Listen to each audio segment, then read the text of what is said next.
사연 위조각들 구독자 여러분, 제 이름은 박경희, 올해 57입니다. 제게는 이제는 없는 사람이 둘 있습니다.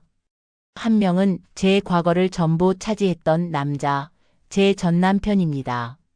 그리고 또 한 명은 제 현재를 모두 받쳐주던 여자, 제 40년 지기 친구입니다. 오늘 저는 이 두 사람이 어떻게 합쳐져 제 인생을 통째로 비웃음거리로 만들었는지에 대해 이야기하려 합니다. 3년 전 저는 남편 최민석과 이혼했습니다. 이유는 수백 가지였지만 한 단어로 줄이면 권태였죠. 그는 더 이상 저를 여자로 보지 않았고 저 또한 그를 남자로 느끼지 못했습니다. 30년의 결혼 생활은 그렇게 아무런 감흥 없이 막을 내렸습니다. 이혼 후 제 삶은 텅 비어버렸습니다. 그런 저를 붙잡아준 유일한 사람이 바로 제 친구 강은주였습니다. 은주는 제 40년 지기 친구입니다.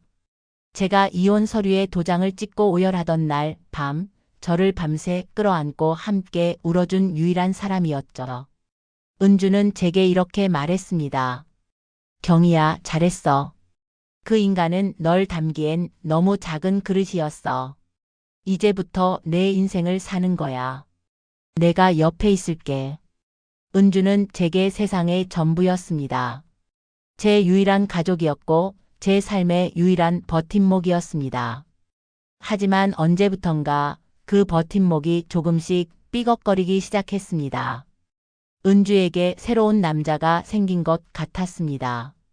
휴대폰을 보며 웃는 일이 잦아졌고 밤늦게 걸려온 전화를 받으러 황급히 자리를 피하기도 했죠. 저는 진심으로 그녀를 축하해 주었습니다. 은주야, 드디어 좋은 사람 만났구나. 어떤 사람이야? 나한테만 살짝 말해줘. 하지만 은주는 어색하게 웃으며 대답을 피할 뿐이었습니다. 아니야, 그냥 알아가는 사람이야. 나중에 확실해지면 꼭 너한테 제일 먼저 소개해 줄게. 이상했습니다. 저와는 비밀 하나 없던 은주였는데 동시에 전 남편에게서도 이상한 점이 느껴졌습니다.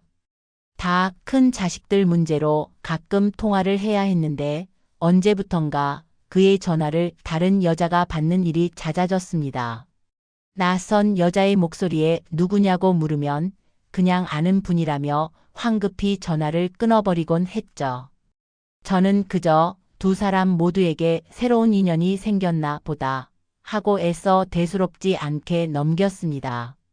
그 낯선 여자의 목소리가 제 친구 은주의 목소리일 거라고는 꿈에도 상상하지 못했습니다.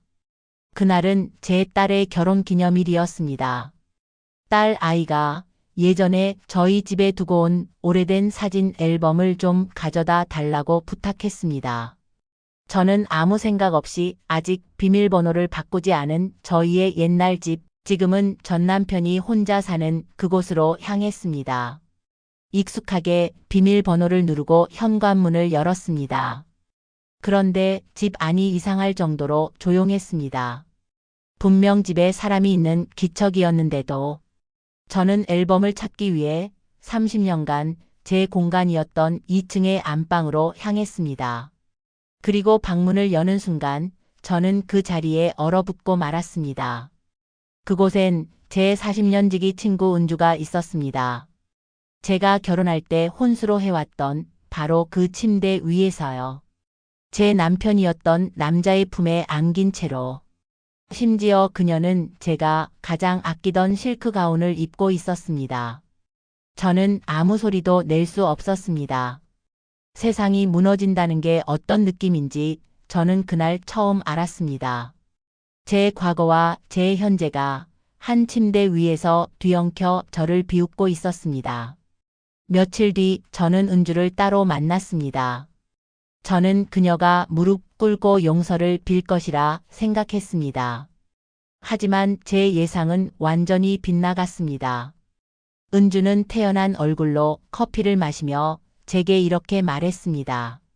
경희야, 미안하게 됐어. 하지만 어쩌겠니?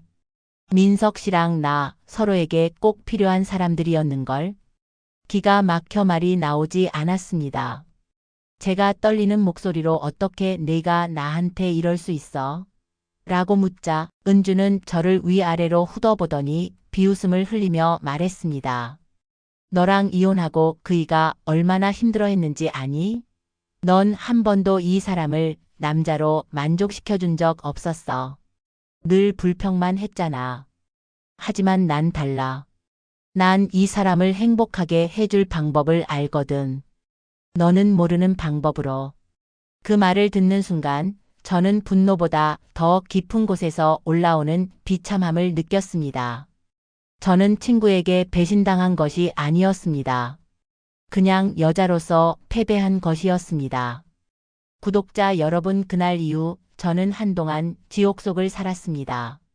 제 친구와 제 전남편이 연인이 되었다는 소문은 자식들 귀에까지 들어갔고 제 딸은 저를 볼 때마다 엄마 친구가 이제 곧 새엄마가 되는 거야? 라며 비꼬았습니다. 저는 고민했습니다. 이 두 사람에게 어떻게 복수해야 할까? 이들을 갈기갈기 찢어놓고 저처럼 비참하게 만들어야 할까? 하지만 어느 날 문득 거울을 본 순간 깨달았습니다. 그 두 사람 때문에 제 인생을 더 이상 낭비해서는 안 되겠다고. 그들은 이미 서로에게 지옥인데 제가 굳이 더 큰 지옥을 만들어줄 필요는 없겠다고.